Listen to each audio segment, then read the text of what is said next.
I'm Kate Barclay, Colonel Barclay's wife. We need to come up with some exciting activities while our service people are away. What about singing? Singing? Let's just get the strippers in. Oh, yes.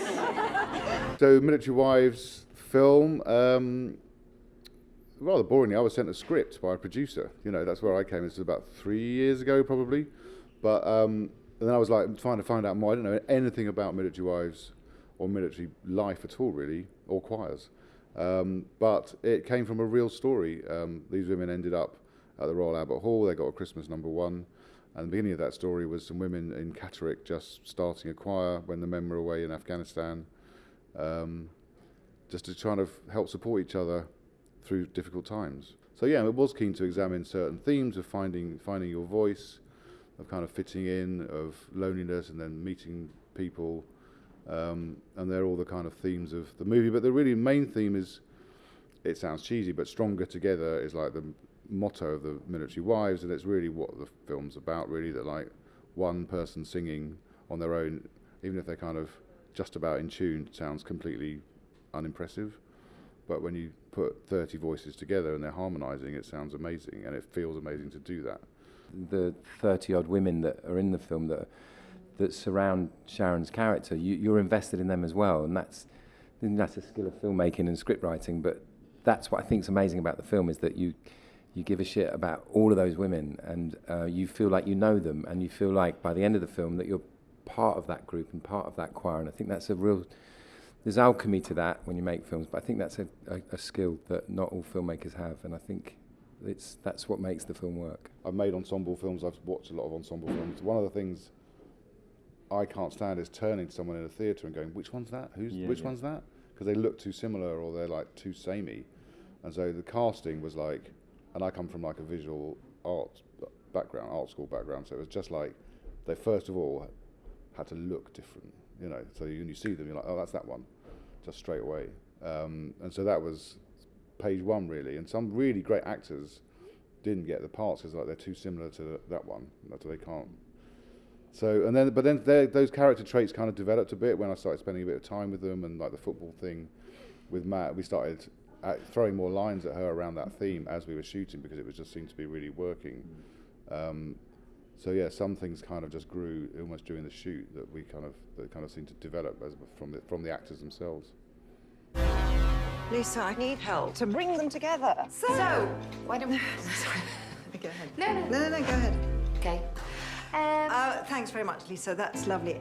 This reminds me of when my parents got divorced. You know, within the military budget, the last thing they're going to do is, you know, be creative or work on the aesthetic of the base. You know, it's very practical and very, you know, serves the purpose. But it is, you know, they're all buildings from the 60s and 70s that haven't been touched, that they try and keep together. But they have money to spare. They spend it on military, you know, military vehicles, etc., not on the base. We filmed on them, and that store is an actual Navi store, isn't it? Yeah.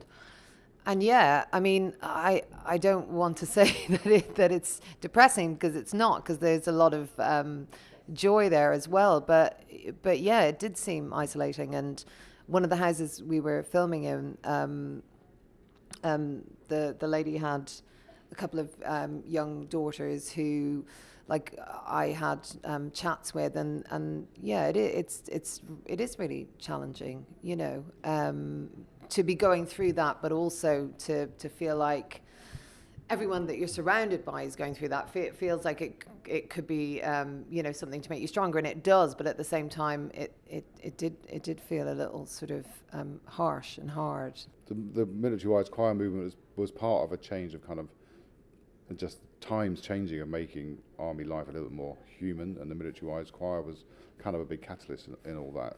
But you know, a lot of the women, certain people, it works for them because there's a kind of simplicity to it. Everyone's the same. A lot of them say they like the equality of it, that everyone's the same, and there's no like, oh, my garden's bigger than your garden, because they kind of enjoy that fact, and that front doors are left open, they're all in it together, you know. But I think really what they found from the choir was there's a certain amount of camaraderie. There's a transient nature to it, so it goes so far, the camaraderie. But it was more a sense of feeling really connected emotionally to each other was lacking, and that the singing seemed to find a way to go above even a conversation, and they all talk about how they just felt connected with each other when they sang. You may not need the choir, Lisa, but those women do. Lying in my bed, I hear the clock tick and think of you. If you're lost, you can look and you will find me. Time after time. Robbie Williams and Guy Chambers wrote the song, yeah,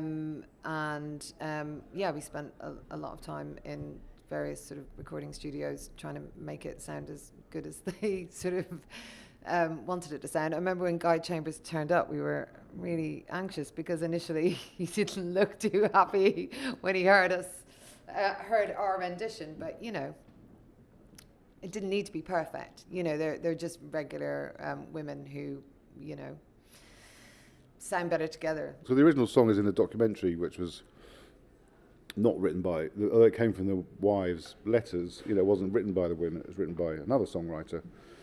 But it was actually when I met some of the women at Catterick, which is where the very first Military Wives Choir took place. I went to a singing choir rehearsal there, and they said, "You're not going to use that song, are you? Because it's so hard to sing." They said we always have to sing it, and it's really, really hard. And then the other thing is it's quite an old-fashioned song, the one that they got to #1 with, which didn't really fit with our kind of more poppy palette, musical palette.